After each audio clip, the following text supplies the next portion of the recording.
ගිය අවුරුද්දේ කියන්නේ 2024 අපේ කටන උත්සවයට අපි මෙහෙම සෝදානම් වුණේ.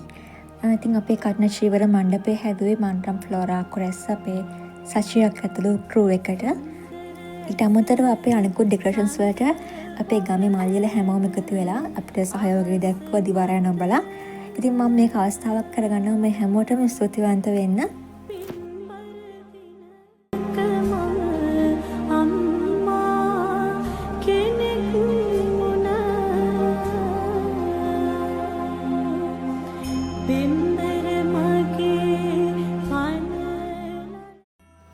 උතුම් කටන ශ්‍රීවරය මෙහෙම අපි නිවසට ගොඩාමුවේ. මේ දවසේ ඉඳන් දවස් 3කින් පසු තමයි අපි කටන ශ්‍රීවර පූජාව පැවැත්වුවේ. අපි කටන ශ්‍රීවරයේ පඬු පොරොප්පුව තමයි එදා පාර කරේ. ඒකයි මේ සුදු ශ්‍රීවරයක් පූජා කරලා තියෙන්නේ. තේජස් ගුණ දාස දෙස පතෝරන්නේ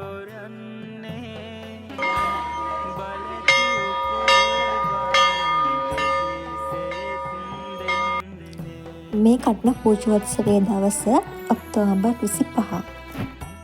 මහ බල ඇතේ උත්පල දේවේ යන්නේ උත්පල වර්ණය රුව බබලන්නේ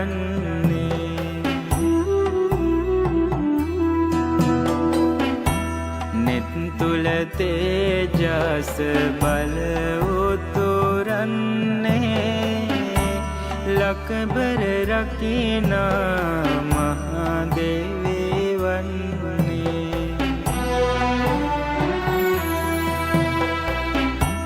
ශ්වේත තුරංග වාහන පිට ඉන්නේ නීල උපොල් පැහැෙන් රැස් විහිදේ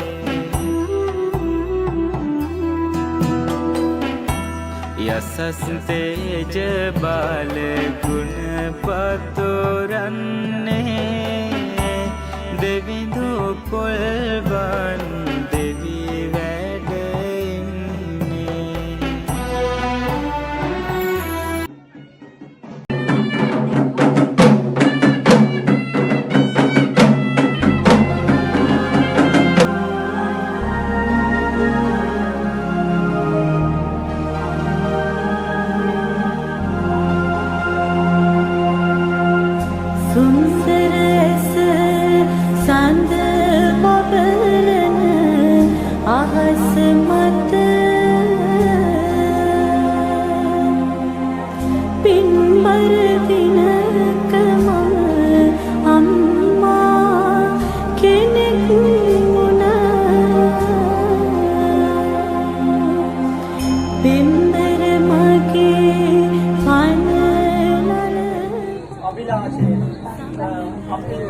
පන්සලේ බොද්ධ පූජාව ඉවර කරලා මේ අපේ ගෙදර දැන් අද අපි හදන්නේ කටන ශ්‍රීවරයේ රැගත් පෙරහැර විදි සංචාරී කරන්න.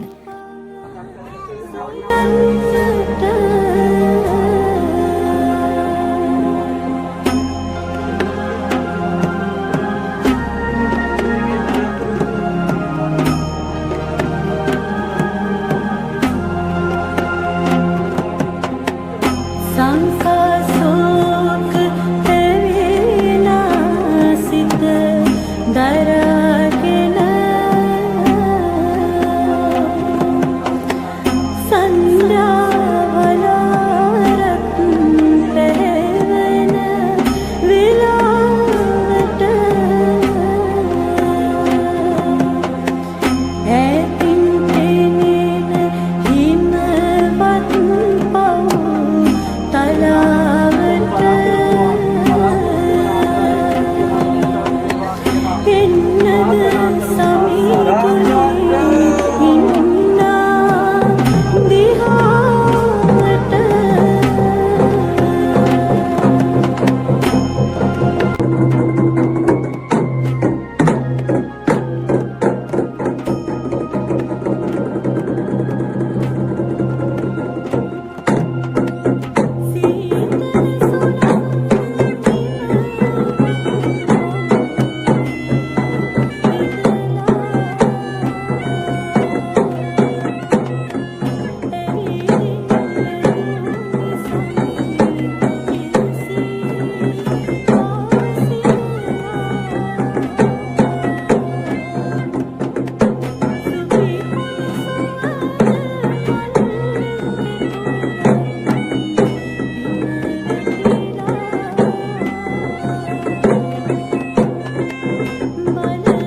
මෙදින අපි කටන චීවරය යුද සංචාරයට ගියමෙන් පස්සේ ඊට පසු දින උදෑසන 6 සිට කටින චීවරය පොණ පෙවීමේ චාරිත්‍ර ආරම්භ කරා.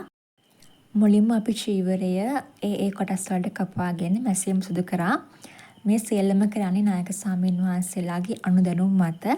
ඊට පස්සේ තමයි පොණ පෙවීමේ චාරිත්‍ර ආරම්භ කරේ. මේ කාර්යයට ඕන කරන්නේ මහවගනී පොතු හරි කොස් පොතු හරි. හැබැයි අපි නම් ගත්තේ පණුකුඩු පැකට් එකක්.